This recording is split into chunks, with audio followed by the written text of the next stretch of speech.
Happy Wednesday! You're listening to Mama Murdered a Podcast. I'm your host, AB. This week on Mama Murdered a Podcast, we'll be covering the case of Tyler and Charlie Worley, who were killed by their own mother, Brandi Worley.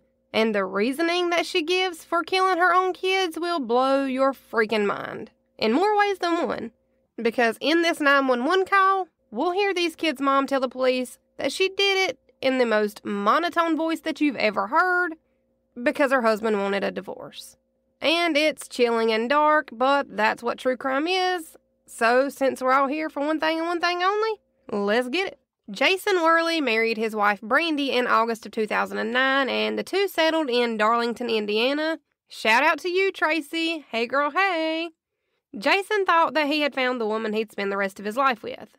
Jason thought they would grow together and then grow old together, but Brandi wasn't exactly who she played off that she was. The couple lived a pretty normal life. Jason worked as a software engineer, and he did well for himself and his family. And there's really not a whole lot more as far as their early marriage life, early childhood, for me to be able to go into. I looked, but I couldn't really find anything more than what I just told you. People that knew the couple later said that Brandi was a loving mom and that Jason was a very present and active dad. Their two kids were 7-year-old Tyler and 3-year-old Charlie. And both these kids participated in after-school activities and, they seemed to live what we would all consider a pretty quote-unquote normal life. That is, until a post showed up on Reddit. And Reddit is just a massive online forum or like a community where people can go. They use screen names that don't link back to their real life. It's basically a place where you can go for advice or look up topics for different subjects. You can ask questions, or you can go there and just talk about very specific subject topics like relationship advice or am I the asshole questions. And you can even find different dog breed forums, parenting advice, cooking advice and recipes, life hacks and tricks. There's really no limit to the things that you can find on Reddit. Hence the terms that you've probably heard is I went down a Reddit rabbit hole. And the way this social media site works is once you post something, it's made public for anybody and everybody on Reddit to read and comment on. So each comment is ranked in a way where you can uprank a comment, which is essentially the same thing as liking a post on Facebook, Instagram, or Twitter. The only difference is for each uprank that you get, your comment gets closer to the top of the comment section. But this isn't a social media site like Facebook, Instagram, or Twitter.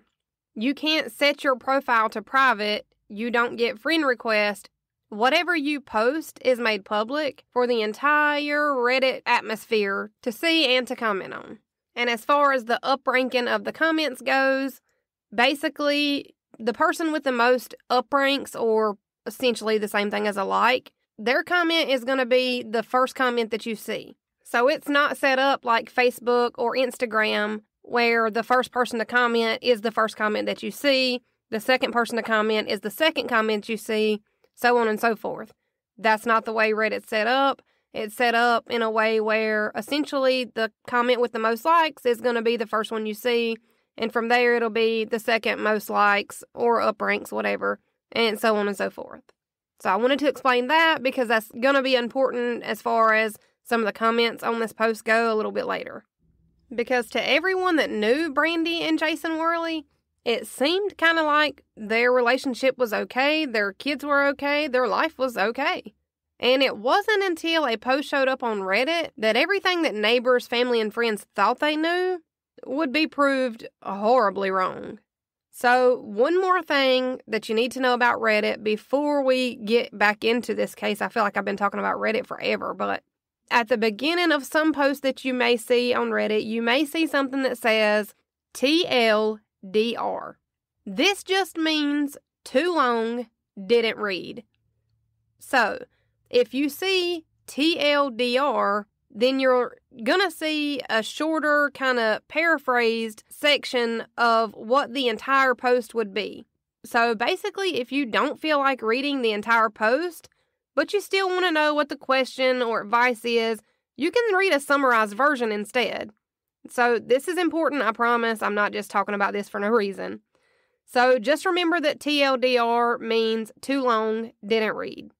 And it's not really as confusing as I just made it sound. If you haven't already, I highly suggest checking out Reddit. It's great. So Jason was having a hard time dealing with some things in his marriage, and he reached out to Reddit for advice. That's what Reddit's for. You can remain completely anonymous and get advice from people from all over the world. It's great.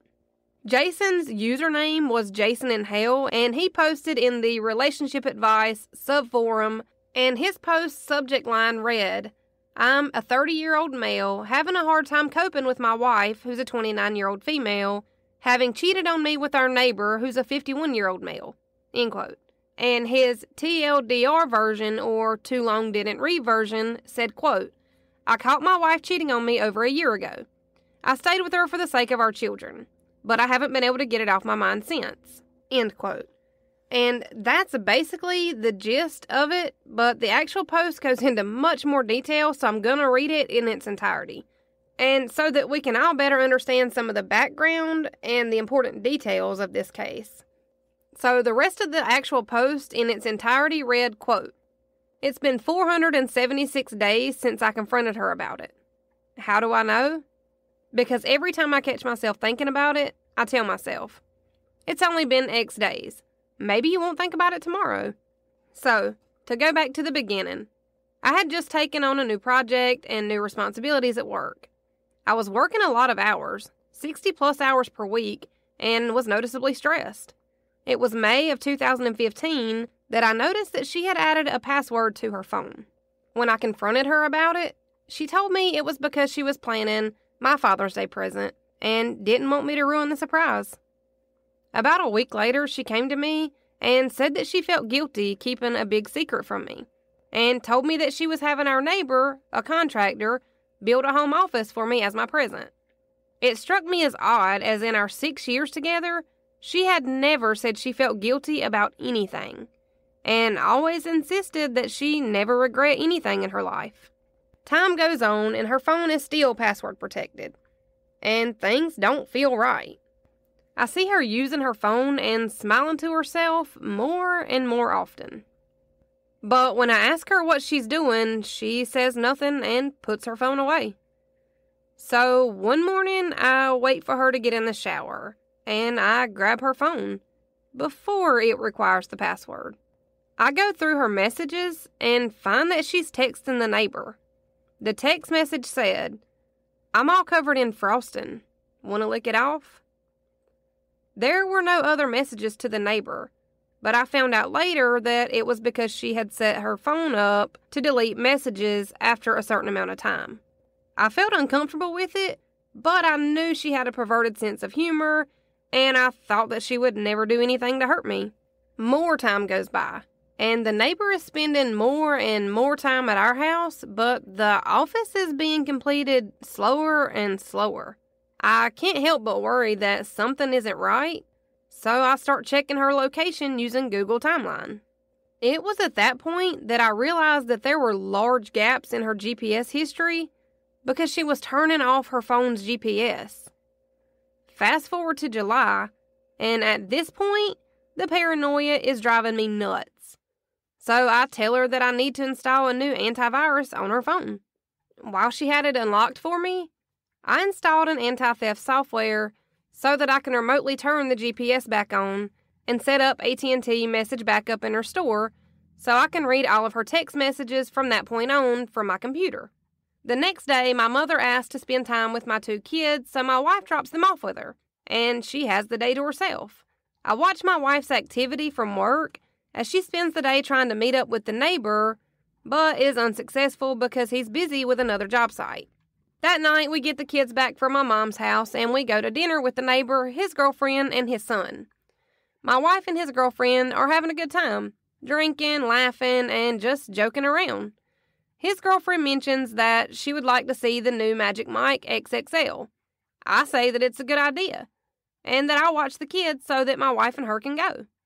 So my wife and her go, and the neighbor and I go back to my house so the kids can play video games together. The kids are back in my son's room playing games, and the neighbor is sitting across from me on the other couch. And it's at this point that my wife starts texting him. She is describing sex acts that she would like to perform with him, and he is reciprocating. She tells him to check his Snapchat, and it's at that same time that I get a Snapchat from her too. And it's her, fingering herself in a bathroom stall. They keep talking, trying to figure out when they can meet up and have sex. They decide on Monday morning, after I go to work. So in my head, I had already planned to pretend to leave and circle back to catch them. But then they tell each other that they love each other. And it's all I can do to not leap off the couch and knock him out. But I contain myself. And I continue reading the conversation unfolding in front of me. Then he tells her, "You're my girl now." To which she replies, "Always have been." Ending with him writing, "And always will be." My wife and the neighbor's girlfriend return from the movie, and I ask them politely to sit down. I then ask the kids to stay in my son's room, and I shut the door. I return to the living room and confront my wife and the neighbor. I say, "So you two love each other, huh?" My wife goes into full-blown denial mode, and the neighbor's girlfriend starts smacking him. I ask my wife if she has been texting him, and she says no. So I show her the text messages, and she admits to it, but says it's the first time and that it had gone too far.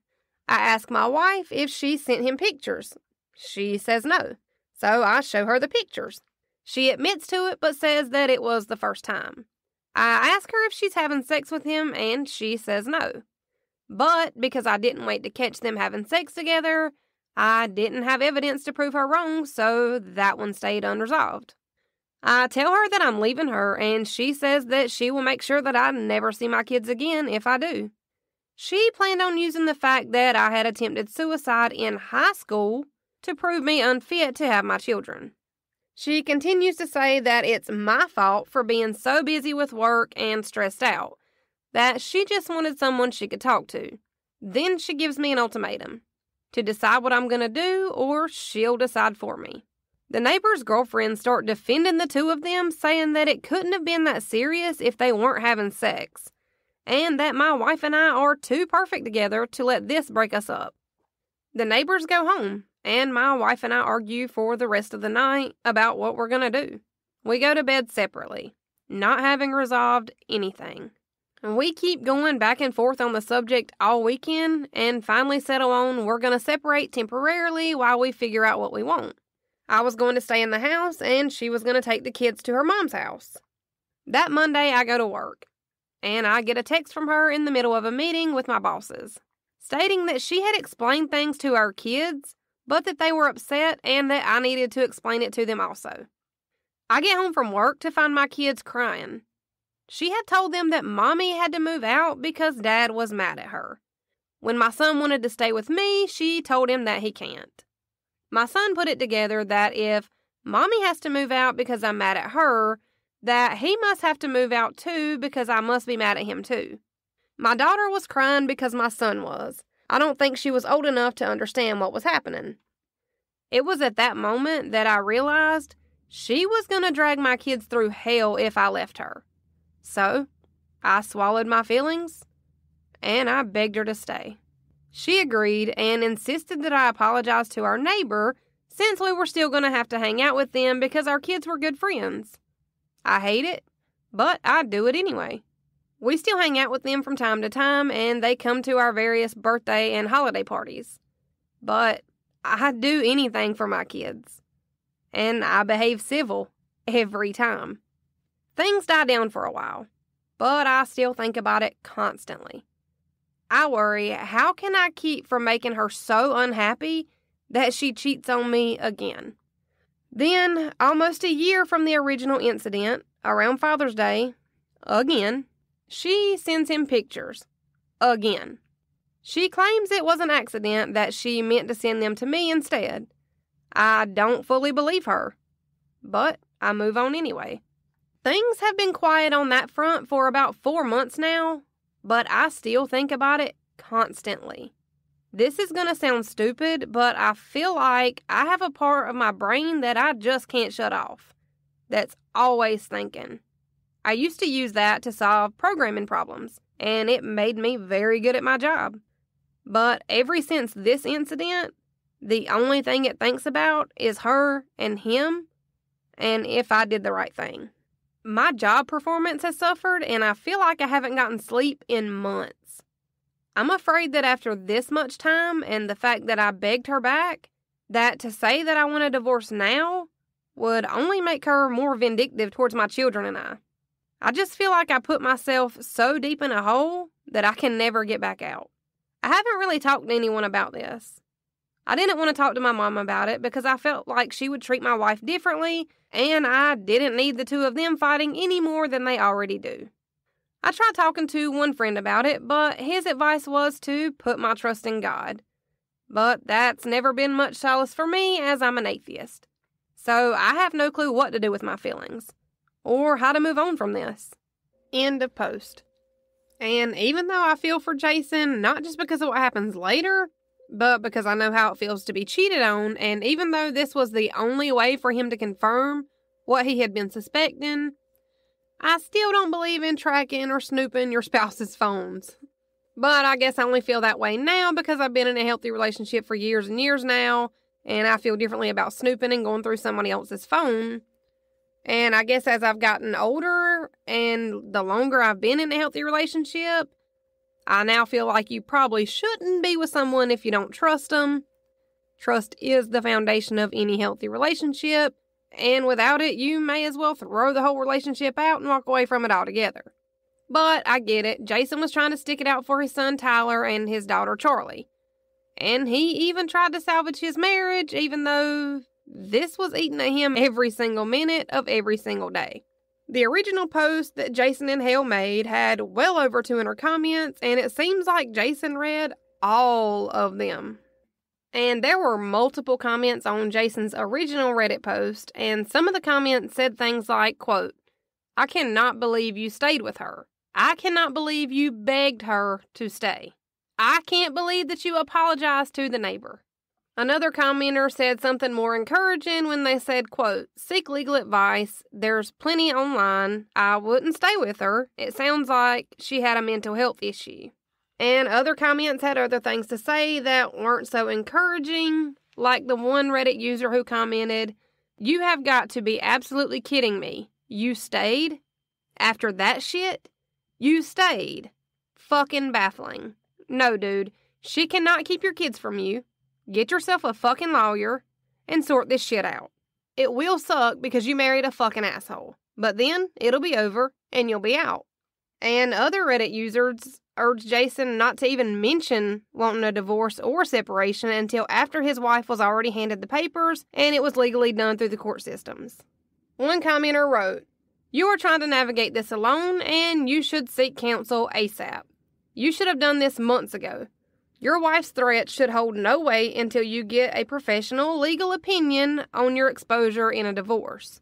You won't be doing your children any favors by remaining in a marriage that is now founded on lies, infidelity, and outright bullying. She made you apologize to your neighbor, and you did it. Come on, man. You can't honestly say that you see any sort of future here that isn't a hell on earth for you. So for your sake, and the sake of your children, get a lawyer ASAP and follow his direction to the letter." And there was one more comment that was probably my favorite, and it said, "Smack the shit out of that old man. Go get an attorney. I hope you saved all the evidence and talk about the ways to get custody of your kids. Your wife is a twat."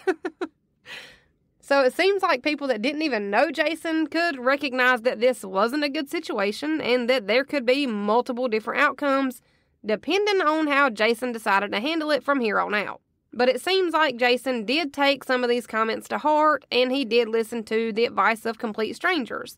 Because eventually, Jason would update Reddit users about his situation, his marriage, and what his plans for the future were. Because without the Reddit updates, there's really not another way that we'd know what was going on in between these posts. So, when Jason updated the good people of Reddit about his original post, I don't know what happened there. On November 1st, 2016, he wanted to let them know that he had taken their advice. And he used the subject line simply titled, "Update.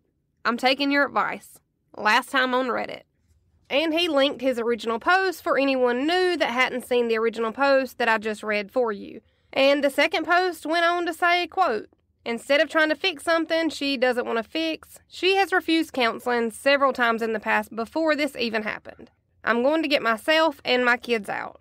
I meet with an attorney next week. Thank you everyone for helping me see how far I had my head up my ass. And with this second post, Reddit users rejoiced and made sure to let Jason know that even though it was going to be a long, hard, bumpy road, that the end result would be worth it. They sent their kind words and their well wishes to Jason, and they applauded him for standing up for himself. Jason had hired himself a lawyer, and he was ready to go to war for his 7-year-old son Tyler and his 3-year-old daughter Charlie. Even though a lot of Reddit users that had given Jason advice advising him not to mention the divorce or anything concerning a separation to his wife until she was handed divorce papers, Jason did not exactly listen. It turns out that was one piece of advice that Jason didn't take from the Reddit users that suggested it. Because in the early morning hours on November 17th, 2016, a 911 call came in about a mother who had murdered her 2 children and stabbed herself. This mother was, unfortunately, Brandi Worley, Jason's wife. And the 911 call goes as follows. Montgomery County 911, where's your emergency? 203 South Madison Street. In what town? Darlington. Hey, what's going on there? I just stabbed myself and I killed my 2 children. You stabbed yourself and killed your 2 children? Mm-hmm. Okay, and what's your name? Brandi Worley. Brandi what? Worley. Okay. How do you spell your last name? Worley. And where are the children at? In my daughter's room on the floor. In your daughter's room on the floor? Okay. What's your phone number, Brandi? And what caused you to do this today? My husband wanted a divorce and wanted to take my kid. I won't let him have my kid. Okay, and how old are your children? 7 and 3. 10 and 3? 7. 7 and 3? Mm-hmm. Okay. And where did you stab yourself at? In the neck. Okay. Are you bleeding? Yeah, there's blood everywhere.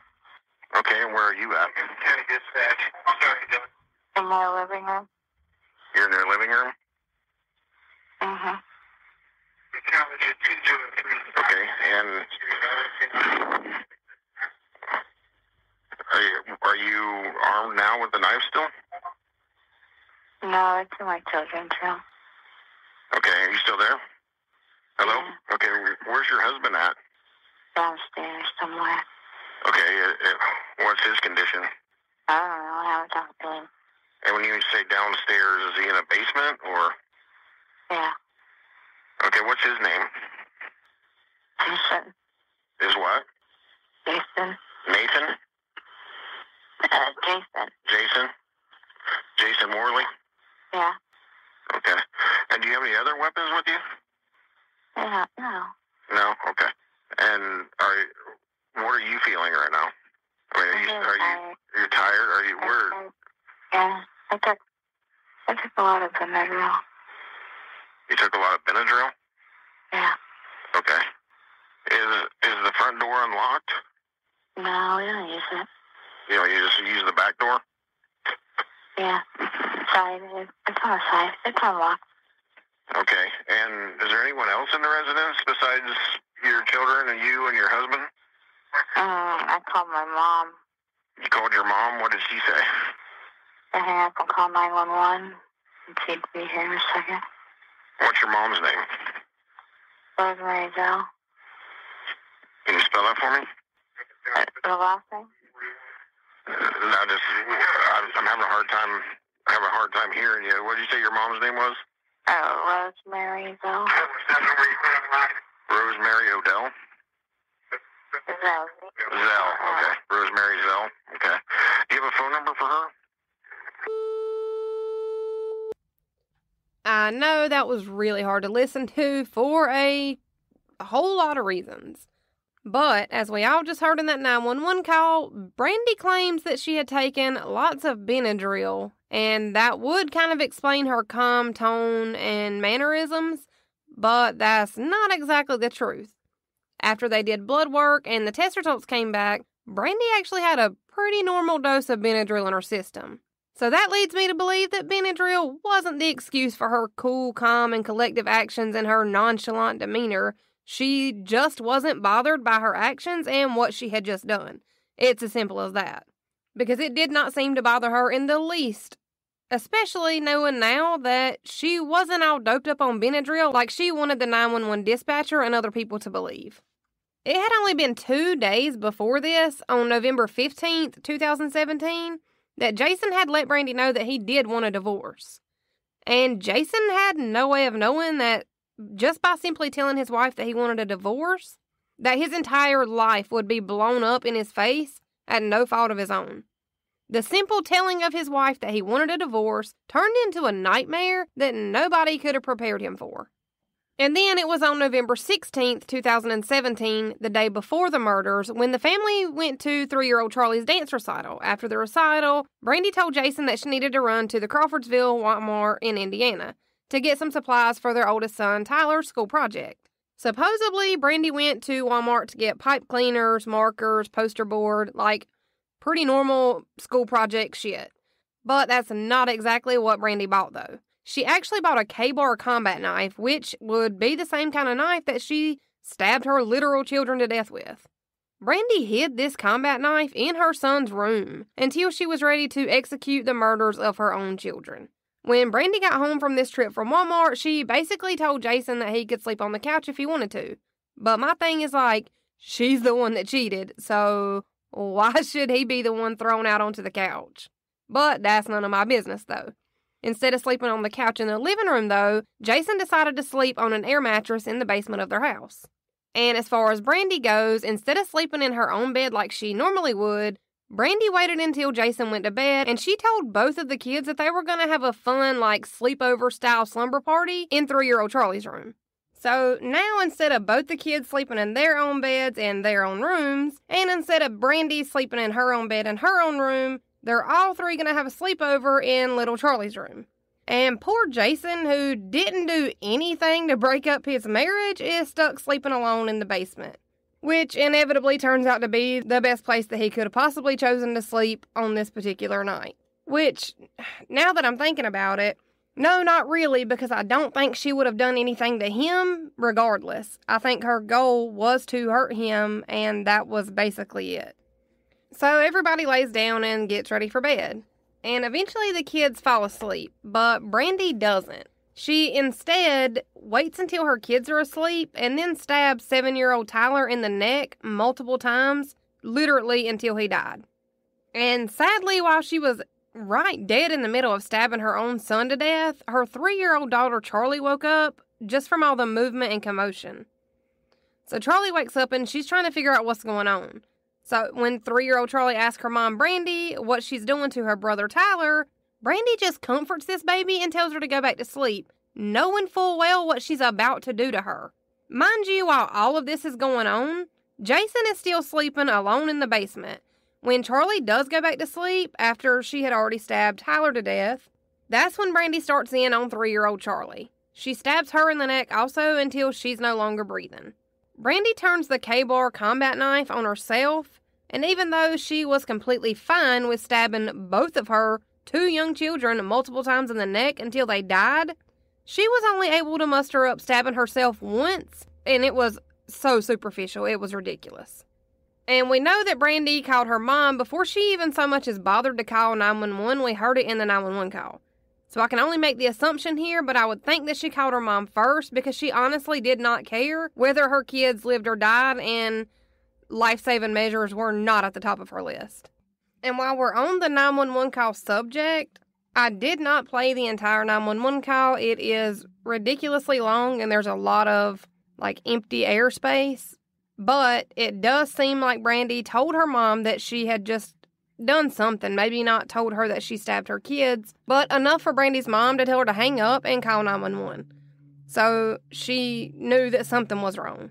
And it seems like Brandi's mom did go straight to Brandi and Jason's house after she hung up with her. And when Brandi's mom got there and started walking around the house, the first sight of her grandchildren that she saw caused her to scream so loud that this scream by Brandi's mom is actually what eventually woke Jason up out of his slumber from the basement. He had still been sleeping up to this point. He had no idea what was happening in his house right above him. Tyler Daniel Clinton Worley, who was only 7, and Charlie Rose Jean Worley, who was only 3, were both pronounced dead on the scene at 4:43 a.m. And because it wasn't until Brandi's mom got there and saw the sight of her grandkids who had been brutally stabbed to death by her own daughter and the kids' own mother that Jason was awoken out of his sleep and made aware that something was really, really wrong, that Jason woke up, and he woke up to Brandi's mom's screams. Just to wake up and find that both of his kids were dead at the hands of his own wife. That has to be a hard pill to swallow.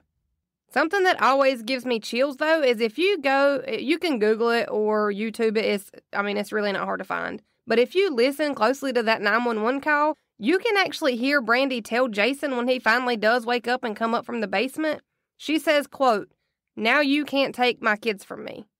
Bitch, he wasn't trying to take your kids. He was trying to divorce your crazy ass. Oh my God. Brandi was admitted into a hospital in Indianapolis to treat her superficial injuries that she caused to herself.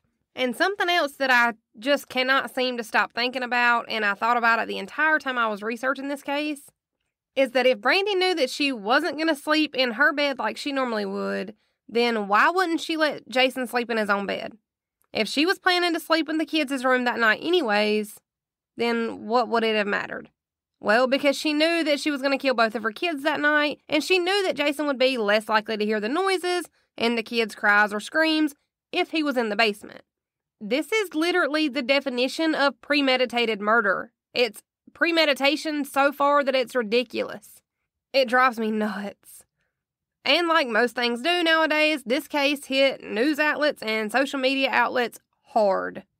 And once the people that were familiar with Reddit and Jason in Hell and his post and familiar with what Jason's situation was, at least with the way that he explained it on Reddit, people started to wonder if this may be the same Jason that they had all been given relationship advice to. People were starting to put together that Jason in Hell, who had posted to Reddit asking for relationship advice, was also a married man from Indiana, and that Jason in Hell also had the same job as Jason Worley from the news, and of course, web sleuths started combing through the internet to see if it might be the same guy. And once the armchair detectives of the great World Wide Web were able to put 2 and 2 together, Jason's posts that he had previously made to Reddit were now being blasted on basically every news and social media outlet that's available. Because it was the Reddit user Jason in Hell. Jason in Hell was Jason Worley, and Jason Worley was the same man whose wife had just stabbed their 2 young kids to death in their own house. And we'll later find out that this all happened because Jason made it clear to a cheating Brandi that he wanted a divorce. So there was literally no other reason for these murders other than the fact that Jason wanted a divorce. His kids were killed because his wife cheated on him, and he was finally done being walked on by his wife. That is the gist of it. And it was on November 21st, 2017 that Jason in Hell posted on Reddit again to confirm everyone's suspicions. The Reddit post was titled, "Update, Thank You." And the body of the post read, quote, "I would like to give a heartfelt and sincere thank you for the advice and support that I have received here. No one could have foreseen the tragedy that resulted from me filing for divorce. You guys perform a wonderful service for those in need, and I hope you continue to do so in the future."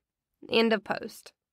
So that was all that Jason said in this post, but he also posted a link at the bottom of this post to the article that could fill everyone in on what happened as far as the murders were concerned. Jason kept his temper, and he kept a pretty good composure considering what he had just gone through. Jason didn't seem to lose his shit or lash out and call his wife awful names and talk dirty about her. And if he didn't do it publicly, so it doesn't count. He thanked everyone and linked the article that he felt did justice to the facts of the case. I mean, that's it. That's all he did. I don't think I could be as big of a man as him, but,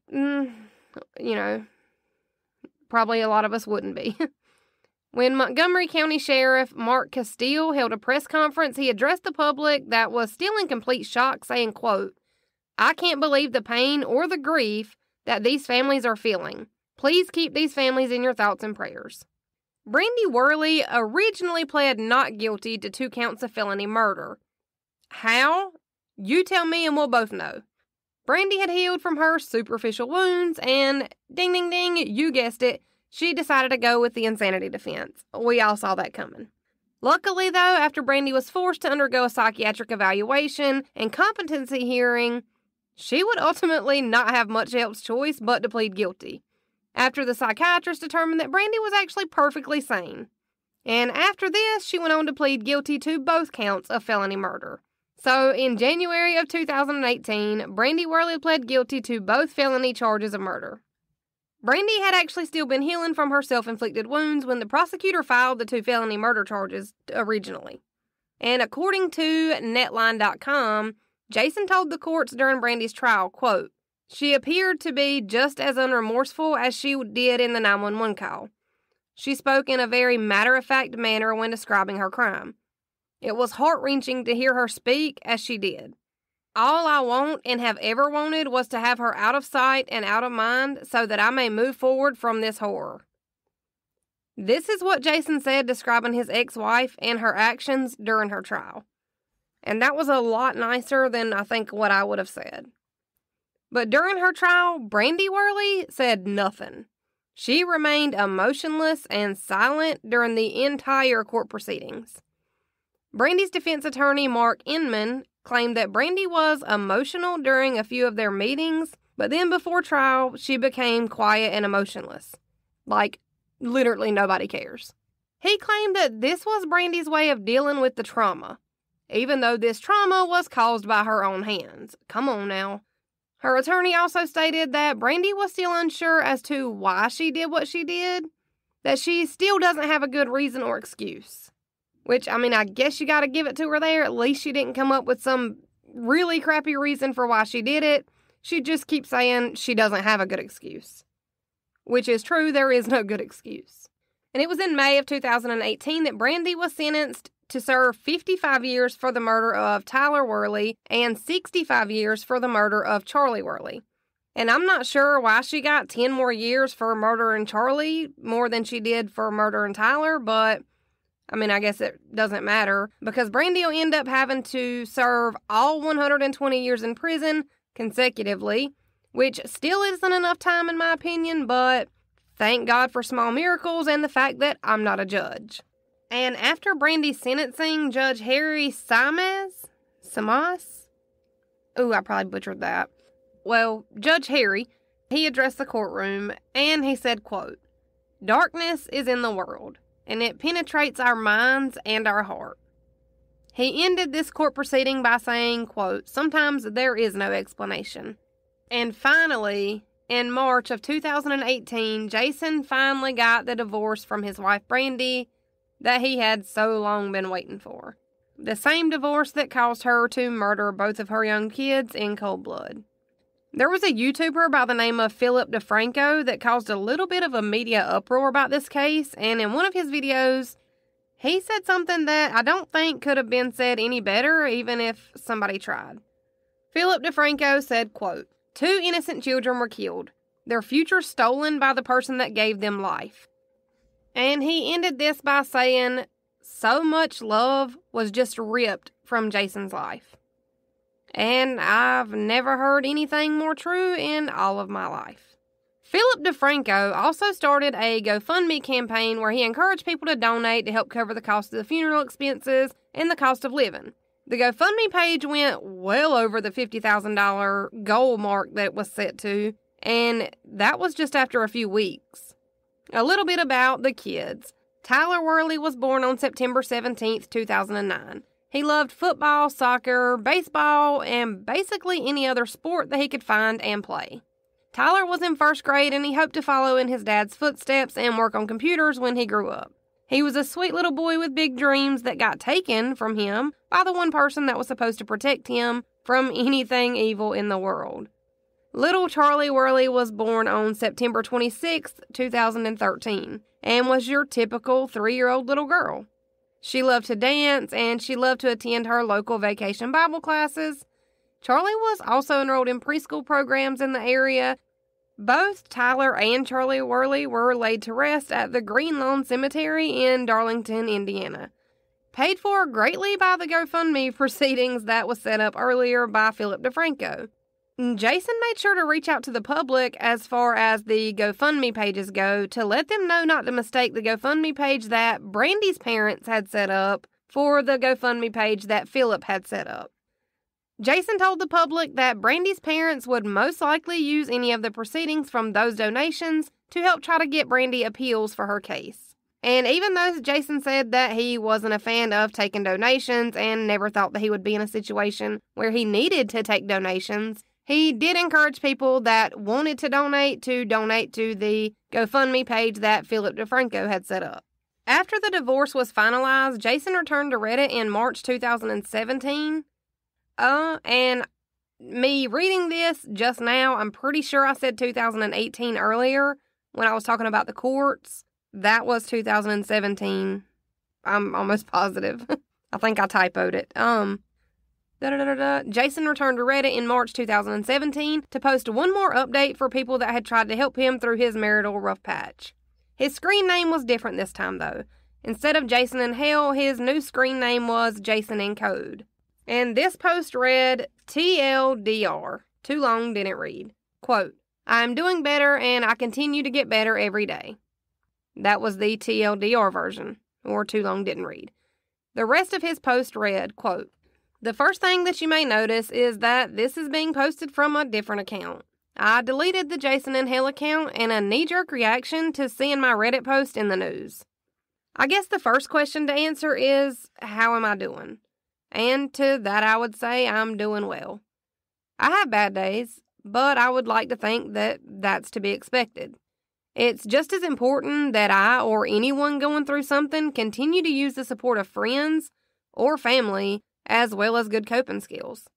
To not let myself be completely defeated on those bad days, I won't lie, I struggle to get back to where I am.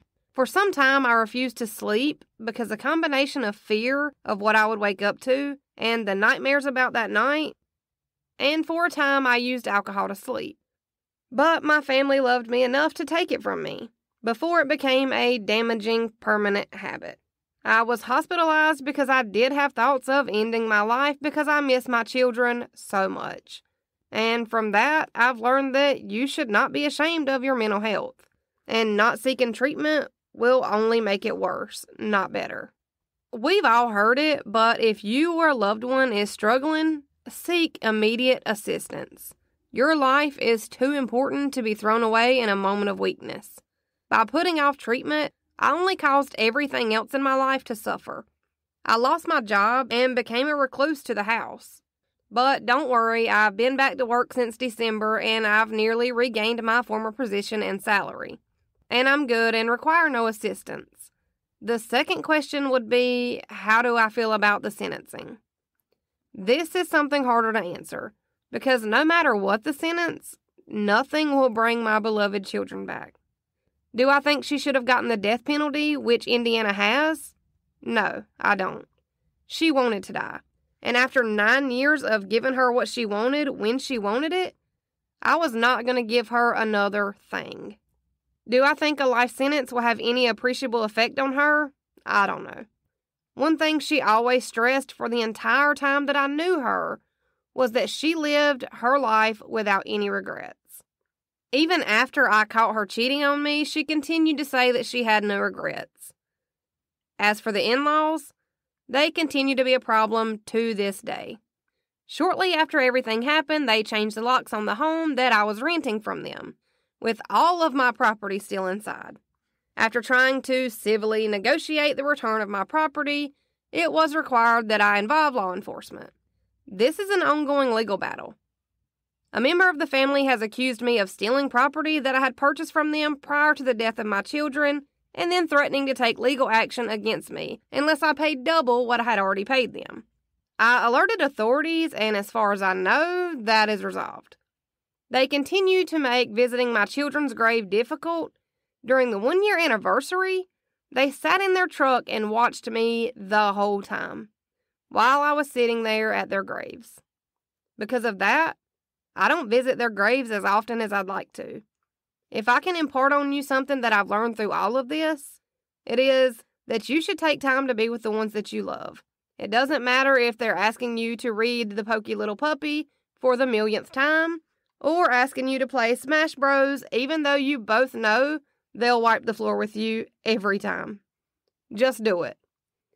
Because you never know if it will be the last time. Always make sure they know how much you love them. I had the fortune that the last thing I ever said to my children was that I love you, good night, and I'll see you in the morning. End of post. Okay, I'm back. I did not go cry. It's fine. And the comments on this post will literally melt your freaking heart. One of my favorites is someone that said, quote, "Jason, I live in Indiana. There is no drive too far for me to make. My husband is a gorilla of a man. If you ever need a couple of centuries to peacefully visit your children, please reach out. My family and friends would be happy to block their view of them. You may also wish to consider an injunction against them to keep them a certain distance away from you. If you aren't comfortable with strangers there, this way you can visit anytime you want and know that they're not able to approach you. You could also get a cheap teepee and place it over the grave so that they can't see you while you visit. Thank you for taking the time to update us and to let us know how you are and speaking up about your mental illness." Another person said, "Wow, that really teared me up. I wish I could give you a hug. It's shocking what your ex-wife's family is putting you through. One day they will face their judgment. Until then, don't let them get to you and carry on being the bigger person." Which seems like is Jason's thing in life, is to be the bigger person. And you know that has to get really tiring. Jason responded to this post because of something that had happened, and it's sickening how far her family reacted to this entire ordeal. Jason said, quote, "Well, I don't know if I'm completely the bigger person. My ex-wife's mother expressed interest on reserving one of the plots next to my children so that my ex could be buried there." Yeah, you heard me. She wanted to be buried beside of her children that she killed. Jason goes on to say, "So I bought both plots on either side of my children to ensure that she could never be next to them when she passes. Good job." I did find a subreddit that said that Jason posted another post on Reddit, but I can only find it in one place, so I'm not going to say it's fact, but I did want to throw it in here towards the end so that I don't feel like I left something out on purpose. But I'm going to say take this with a grain of salt because, like I said, I can only find it in one place. The post supposedly read, quote, "I just can't help but wonder if I had slept on the couch like she suggested instead of the air mattress in the basement, that maybe I could have saved my children, or at the very least died with them." And it goes on to say, "A father has one job in this world, to protect his children, and I failed to do that." Since the murders, Jason has stayed out of the media spotlight, and from what I could find, he's remarried and is trying to move forward with his life and just basically still trying to pick up the pieces of what his first wife's broken. And that's the sad, tragic, senseless case of Tyler and Charlie Worley and their sorry excuse for a mom. That was really depressing, really sad, and I almost cried while I was recording. I'm really trying not to do that. So the next episode, we will be covering something more lighthearted, and there will be no child murders, I promise. So until then, let's do it again. Same time, same place, next Wednesday. See you then. That's how my mama murdered a podcast.